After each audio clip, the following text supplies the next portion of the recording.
Okay, great. So I'm going to be talking today about some research examining how both virtual and augmented reality can be designed and utilized to accommodate people with different levels of visual ability. Recently, a lot of companies have started coming out with stereoscopic near-eye displays, which are the display systems that are designed to support most virtual and augmented reality experiences. But I think we can all agree that the wide adoption of a visual display that's literally strapped to the user's face instead of held in their hand or sitting on a desktop poses a unique set of both challenges and opportunities in terms of display design.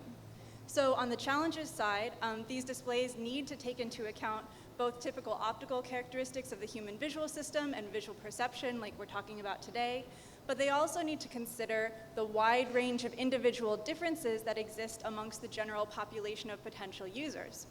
On the opportunity side, the availability of such powerful mobile computing platforms attached to a wearable display system may have the ability to improve and augment the vision of people who have substantial visual impairments. So I'm going to tell you about two projects today that look at these two issues. The first project looks at how the presentation of conflicting visual cues in VR is going to affect users of different ages. The second ongoing project is examining how to create applications that rely on consumer augmented reality to assist people who have impaired vision. So starting with part one. So if we look inside one of these wearable stereoscopic display systems, we can see that there's a pair of micro displays, one for each eye, and a lens also in front of each eye. The micro displays are going to show two different images to the two eyes, which can be fused when the eyes verge to a particular simulated object and which generate a stereoscopic 3D percept. The vergence response of the eyes in response to these binocular disparities is shown here in red. The two lenses in front of the micro displays simply act to place the virtual image distance of the displays at a comfortable optical distance that the eyes can accommodate to. So the accommodation or focus of the eyes is illustrated here in gray. However, the fixed lens power means that the optical distance of the displays never changes, even if the simulated stereoscopic distance does. So even if our eyes change their vergence distance to fixate an object that's nearby in simulated virtual or augmented environments, they have to maintain accommodation at the distance of the virtual screen. This decoupling of vergence and accommodation is associated with visual discomfort under prolonged viewing situations, as well as degraded perceptual performance in terms of reaction times and acuity in visual tasks. And because of these issues, several display technologies have been proposed that restore the natural relationship between vergence and accommodation, so allow the user to verge and accommodate to the same distance. And one example is a display that uses dynamic optics, which is the type of display I'll briefly tell you about right now to motivate my first experiment. And in fact, the work I'm going to show you today was all collected using a dynamic focus display that was built by my collaborator, Gordon Bettstein, at Stanford. The idea behind a dynamic focus display is that you replace the fixed focus lenses of a conventional near-eye display with a pair of liquid polymer lenses that can dynamically change their focal power. These liquid lenses are coupled to an actuator that's used to adjust the focal power of the lens at the frame rate. So the system can then adjust the virtual image distance so that it matches the stereoscopic distance of a target on a given video frame. At this point, the main limitations of a system like this, as we have built right now, are a limited field of view, so I think around 35 degrees, as well as obviously the fact that you can only match the vergence and accommodation distances for a single distance at a time on a given frame. So theoretically, you could get around that by eye tracking and knowing where someone is looking. In the study I'm showing you today, we simply only showed a single target on the screen at a time. So several studies have already shown that this type of dynamic focus display can improve perceptual performance in a variety of tasks. But despite several nice engineering solutions for the vergence accommodation conflict like this one question that's received relatively little attention is whether this cue conflict is equally as problematic or should be solved in the same way for all different users, and in particular for people of different ages. The reason why we think that there might be issues with this conflict in different ages is because of presbyopia. So presbyopia refers to a condition that develops naturally in people as they age. The eye loses its ability to focus on light that's coming from nearby objects due to a reduction in elasticity.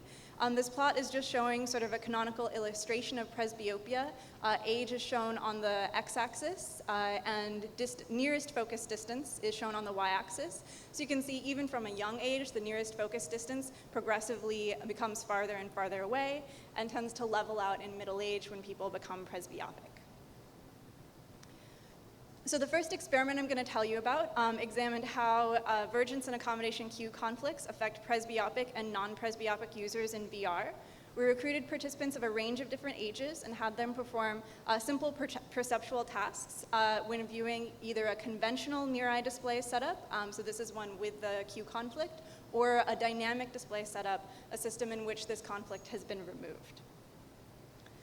The task we had people perform is relatively simple. On a given trial, a target would appear at one distance between 1 diopter and 4 diopters.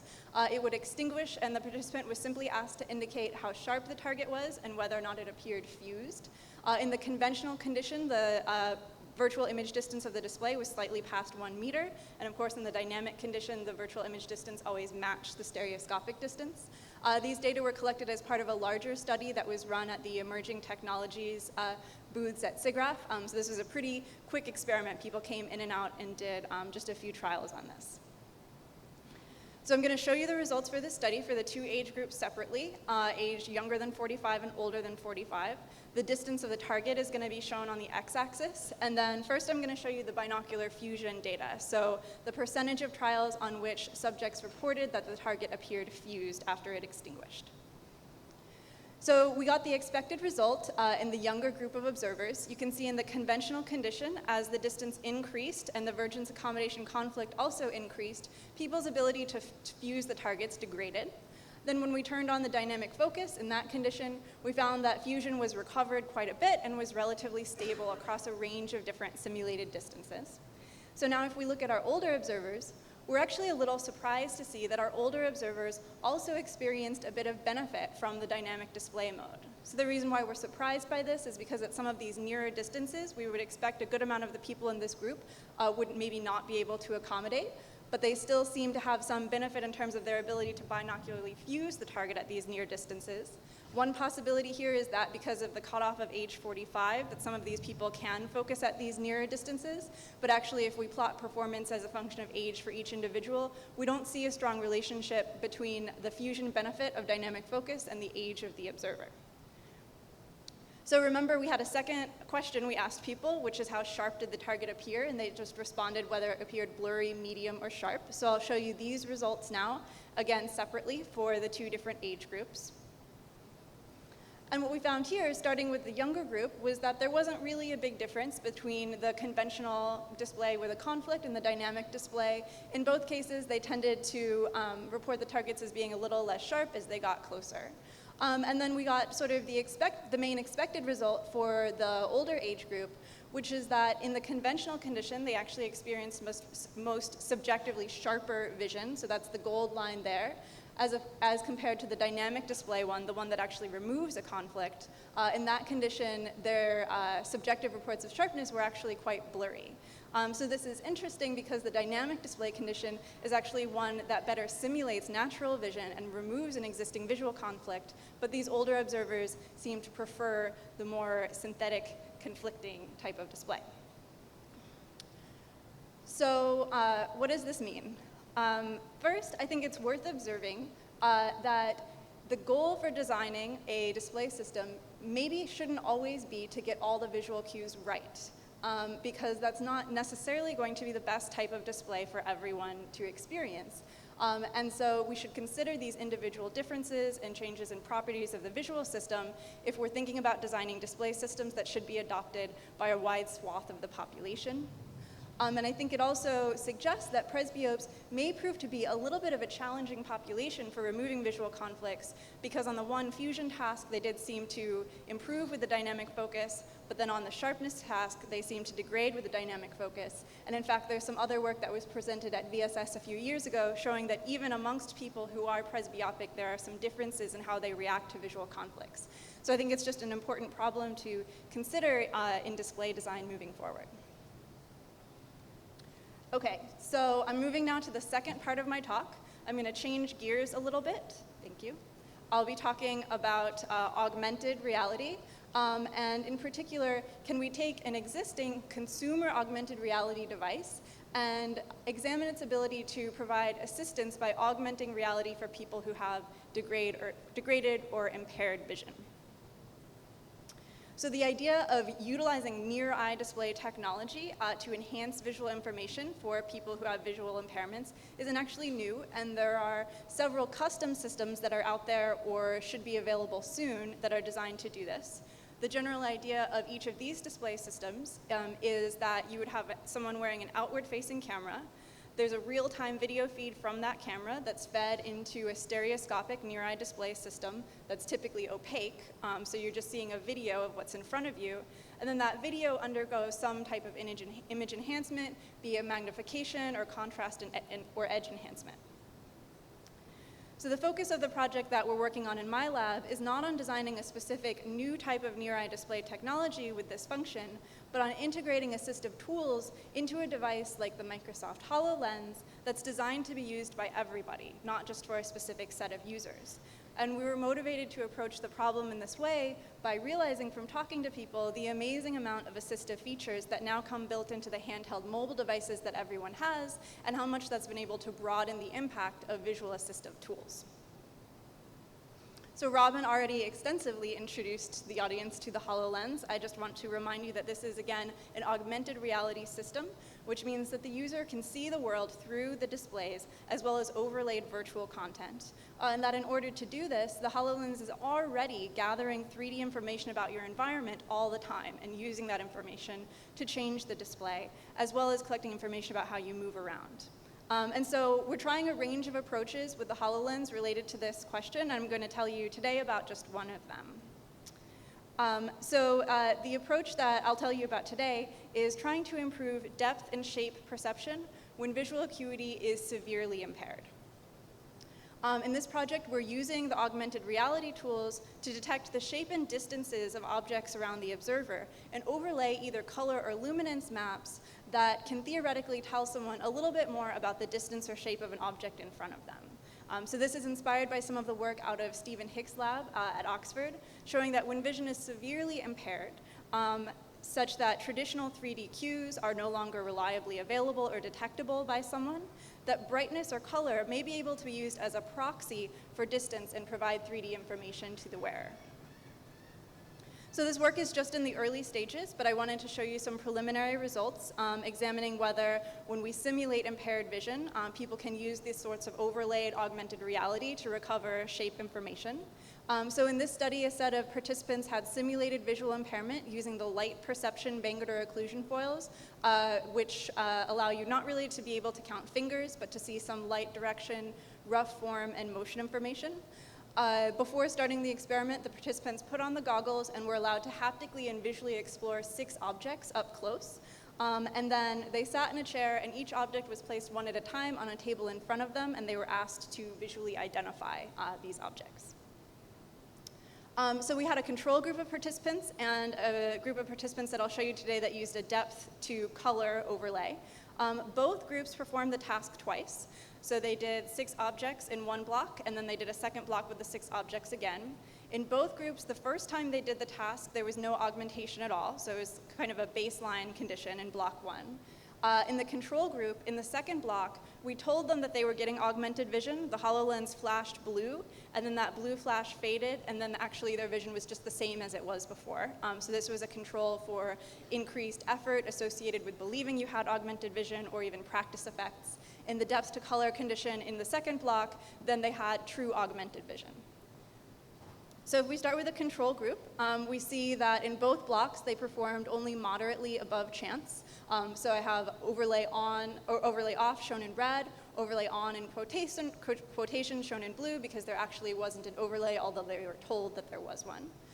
Now if we look at our group where they had a depth to color luminance overlay, again in the first block it's just baseline performance, the overlay is off. Then when we turned on the HoloLens depth to color augmentation, what we found was that they were able to get substantially more of the trials correct, so they were able to visually identify the objects placed on the table in front of them. What's basically happening here, so what I'm trying to show you here is a simulation of viewing through the visual simulators and through the HoloLens, is that adding this light in front of the observer and letting color map into distance allows you to kind of roughly estimate the shape and size of the object in front of you, even if you have severely degraded visual acuity. Awesome. So can everyone still hear me over the rain? So we also had people rate their confidence each time that they made a judgment. And what we found was that both groups increased their confidence on the second block. However, the group that actually had augmented vision had a much larger increase in their confidence in their ratings. One thing that was actually interesting in this group was that they not only became more confident when they were correct, but they were also more confident when they were incorrect, which I think points to some interesting directions moving forward to look at how people perceive the reliability, not of their typical vision, but of an augmented vision. Okay, so just to summarize this second part of the talk, I think this work is beginning to show that next generation consumer AR technologies may be able to offer built-in features for users who are visually impaired.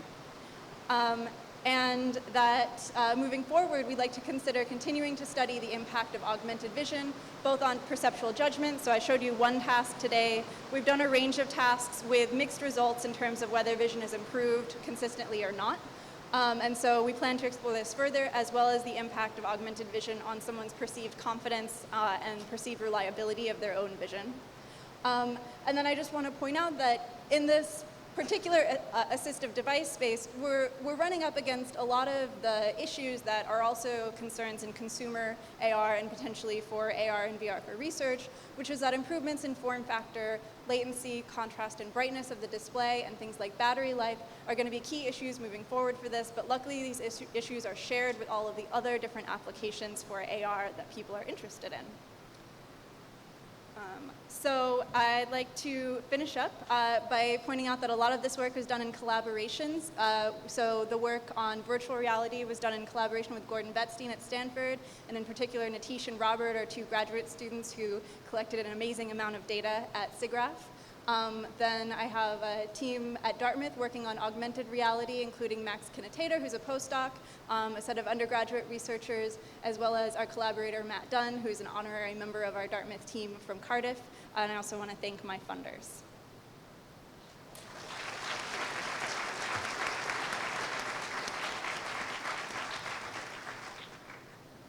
My apologies, the weather gods are not really helping out, but there's time for some questions if we can hear them.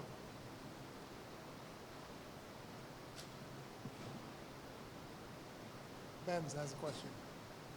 Hi, in the first study, right, how much does just putting a prescription lens or a lens that's adjusted for the user's prescription into the headset, how much does that help? Oh, so we've done that as well. So the manuscript that Natish is first author on reports that study. So by dialing in someone's prescription correction, we're able to get them to at least report subjective clarity that's essentially equivalent to the clarity that people report when they're wearing their native correction. So it works quite well. Okay, thanks. All right, let's thank the speaker one more time.